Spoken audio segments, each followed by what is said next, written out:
तो गाइस ये बहुत पूरा बेरिंग का एरिया है। ये पूरा बेरिंग ही बेरिंग रखे हुए हैं और ये बड़े बेरिंग है जो आज मैं बेरिंग कट आउट करूँगा।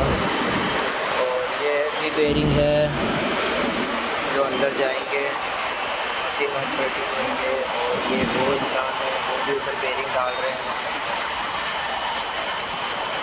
और ये सब बेरिंग का एरिया है, वो बड़ी बड़ी मशीनें हैं, बेरिंग है। ये देखो इधर बेरिंग का काम होता है।